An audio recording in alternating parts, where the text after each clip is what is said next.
औज़ुबिल्लाहिमिनश्शैतानिर्रजीम बिस्मिल्लाहिर्रहमानिर्रहीम। मुअज़्ज़िज़ नाज़रीन, अस्सलाम वालेकुम वरहमतुल्लाहि वबरकातुहू। नाज़रीन, क्या बरोज़े महशर जानवरों से भी हिसाब होगा? क्या हैवानात को भी क़यामत के दिन अल्लाह रब्बुल इज़्ज़त के हुज़ूर पेश होना पड़ेगा? क्या जानवर भी जन्नत या जहन्नुम में जाएंगे? वो कौन से 10 जानवर हैं जो जन्नत में जाएंगे? यही हमारी आज की वीडियो का मौजू होगा। अल्लाह रब्बुल इज़्ज़त ने कुरान पाक की सूरह इनाम की आयत नंबर 38 में इरशाद फरमाया है कि तर्जमा कुछ इस तरह से है, और ज़मीन में जितने जानवर चलते हैं और जितने परिंदे अपने परों से उड़ते हैं, सब मखलूक़ात में तुम जैसी ही असनाफ हैं। हमने किताब यानी लोहे महफूज में कोई कसर नहीं छोड़ दी है। फिर इन सब को जमा करके इनके परवरदिगार की तरफ ले जाया जाएगा। क़यामत के दिन आदिल का दायरा कार हैवानात तक भी फैला जाएगा। अगर किसी जानवर ने भी किसी दूसरे जानवर पर जुल्म किया होगा तो अल्लाह रब्बुल इज़्ज़त मज़लूम की दाद रसी फरमाएगा। मुफस्सिरीन ने बाज़ आयात और मुहद्दिसीन ने अहादीस की रोशनी में इस हकीकत को बयान किया है कि इस दिन का फिर आरजू करेगा कि काश वो मट्टी होता, पैदा ही ना किया जाता, वजूद में ही ना आता। अल्लाह रब्बुल इज़्ज़त के अज़ाबों को आँख से देख लेगा। अपनी बदकारियाँ सामने होंगी तो पाक फरिश्तों की मुसन्निफ निगाहों के सामने और इनके मुनसिफ हाथों की लिखी हुई होंगी। दुनिया में ही मट्टी हो जाने की यानी पैदा ना होने की आरजू करेगा, और जब जानवरों का फैसला होगा और इनके क़िसास दिलवाए जाएंगे, यहाँ तक कि अगर बगैर सींग वाली बकरी को सींग वाली बकरी ने मारा होगा तो इससे भी बदला दिलवाया जाएगा। फिर इनसे कहा जाएगा कि मट्टी हो जाओ, चनाचा वो मट्टी हो जाएंगे। इस वक्त ये काफिर इंसान भी कहेगा कि हाय काश मैं भी हैवान होता और अब मट्टी बन जाता। मजलूम जानवरों के जुल्म का बदला दिलाने का तस्करा अहदीस में मौजूद है। हज़रत अबू हुरैरा रज़ियल्लाहु ताला अन्हु से रिवायत है कि अल्लाह रब्बुल इज़्ज़त के प्यारे हबीब इमामुल अनबिया हज़रत मोहम्मद सल्लल्लाहु अलैहि वसल्लम ने इरशाद फरमाया, तुम्हें रोज़े क़यामत हक वालों के हक ज़रूर अदा करने होंगे, हत्ता कि सींग वाली बकरी से गैर सींग वाली बकरी को बदला दिलवाया जाएगा।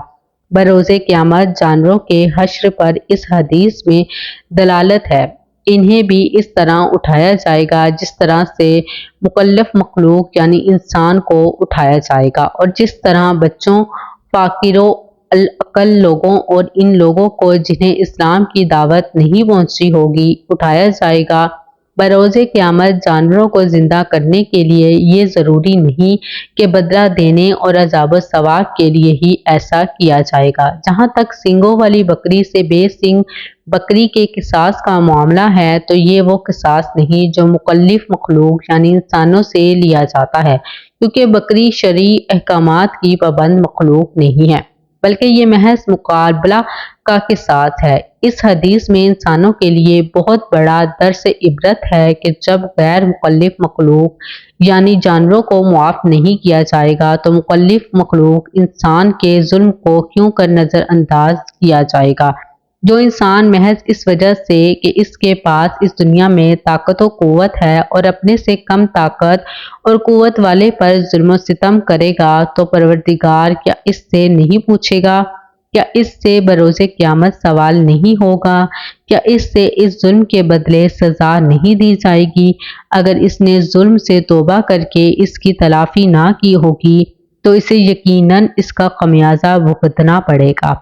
जहाँ तक जानवरों के जन्नत या जहन्नुम में जाने का ताल्लुक है तो ये बात रवायात में मिलती है कि महज गैर मोतबर किताबों में ये तस्करा मौजूद है, और मशहूर 10 जानवरों के नाम मिलते हैं, जिनमें इमामुल अनबिया हज़रत मोहम्मद सल्लल्लाहु अलैहि वसल्लम की ऊँटनी, हज़रत सालेह अलैहिस्सलाम की ऊँटनी, हज़रत इब्राहीम अलैहिस्सलाम का बछड़ा, हज़रत इस्माईल अलैहिस्सलाम का मेंढा, हज़रत मूसा अलैहिस्सलाम की गाय, हज़रत यूनुस अलैहिस्सलाम की मछली, हज़रत उज़ैर अलैहिस्सलाम का गधा, اللہ رب العزت کے پیغمبر حضرت سلیمان علیہ السلام کی چیونٹی اور حضرت سلیمان علیہ السلام کا ہدہد اور سب سے مشہور اصحاب کہف کا کتا شامل ہے، لیکن یہ بات کسی بھی صحیح دلیل سے ثابت نہیں ہے، مگر پھر بھی روایات میں یہ بات موجود ہے کہ دنیا میں یہ مذکورہ حیوانات جنت میں ہوں گے۔ اس لیے ہم یہ نہیں کہہ سکتے کہ فلاں فلاں جانور جنت میں جائے گا، البتہ بعض روایات کی روشنی میں چند قسم کے حیوانات جنت میں ہوں گے۔ اس کا ثبوت بھی ملتا ہے کہ پرندے، بیل، بکری اور اونٹنی وغیرہ جنت میں ہوں گے۔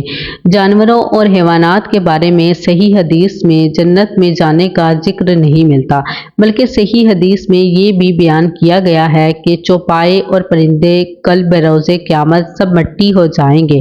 تمام انبیاء کرام علیہ السلام نے جس سے جانور سے بھی بہت محبت کی ہے وہ بکری ہے۔ تمام انبیاء کرام علیہ السلام بکریاں چرایا کرتے تھے، یہاں تک کہ حضرت محمد صلی اللہ علیہ وآلہ وسلم بھی بکریاں چرایا کرتے تھے، اور آپ صلی اللہ علیہ وسلم بھی بکریوں سے بہت محبت فرماتے تھے۔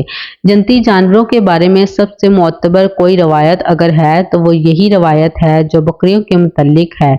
ابن ماجہ 2306، اسی طرح موطا مالک 2697 اور مستند احمد 9625 میں روایت کے الفاظ یہ ہیں کہ بکریوں کے ساتھ حسن سلوک کرو، ان کی ناک سے بہنے والی علائش صاف کرو، ان کے بارے کو صاف ستھرا رکھو اور اس کے کسی کونے میں نماز بھی پڑھ لیا کرو، کیونکہ وہ جنتی جانوروں میں سے ہیں۔ امید کرتی ہوں کہ آپ کو ہماری یہ ویڈیو اچھی لگی ہوگی، اور اگر آپ کو ہماری یہ ویڈیو اچھی لگی تو ہمارے چینل کو ضرور سبسکرائب کریں اور بیل آئیکن کے بٹن کو بھی دبا دیجیے گا تاکہ ہر نئی آنے والی ویڈیو آپ لوگوں تک پہنچ سکے۔ اسی کے ساتھ میں آپ لوگوں سے اجازت چاہتی ہوں، اپنا اور اپنے پیاروں کا بہت خیال رکھیں اور اللہ اور اس کے رسول صلی اللہ علیہ وآلہ وسلم سے بہت محبت کیجیے۔ اللہ حافظ۔